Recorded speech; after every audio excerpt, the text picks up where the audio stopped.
Hi everyone, Craig Ball here. Today we're going to talk about workplace conflict. What are some of the causes? What are some of the triggers? How it gets worse? How we make it harder on ourselves? And what you can actually go about doing about it. The main things that trigger it, as we know, can be things as simple as miscommunication, competing priorities. Of course, that can be a major point of resistance. It doesn't necessarily need to lead to conflict, although for many of us it often does.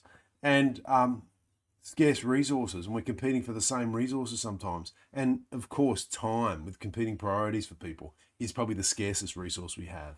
Miscommunication can be a big one, and sometimes it's conflict just due to downright not nice people who think that their way is the only way. They can be bossy, or they can be disingenuous, or even bullying. It does happen.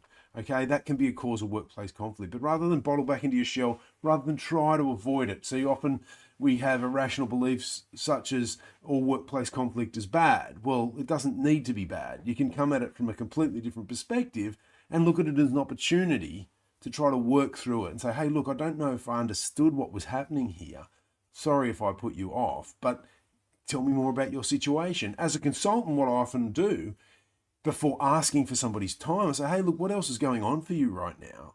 So that I can try to compete for the little bit of time you may have, or shift a meeting if it's going to make your life a bit easier, so that you can make it at a time that's better for you. So working through that scarce resource, particularly the time, the belief about avoiding conflict at all costs, that all conflict is bad, is completely irrational. So you need to ask yourself, is it true that all conflict is bad? Is it helping to take this attitude?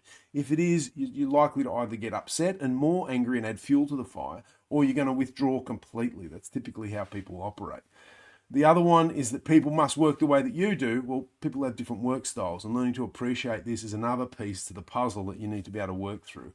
The old three questions when challenging workplace conflict and the way that we feel about it. Is it true? Does it logically follow? And is it helping? Okay. Does it logically follow that just because someone doesn't have time for you right now, that they're being difficult, or that they're terrible, horrible, and awful? Often that is not the case. So start to challenge those thoughts. Remember, workplace conflict is a natural occurrence when high pressure and stress comes up.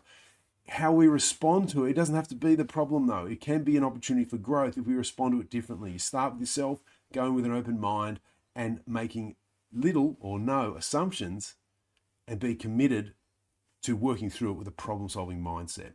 It's only going to get you through and get hopefully better to the outcome you want, and help to develop a relationship so that in future you have a better working relationship with that person. I hope that helps. I look forward to speaking to you soon.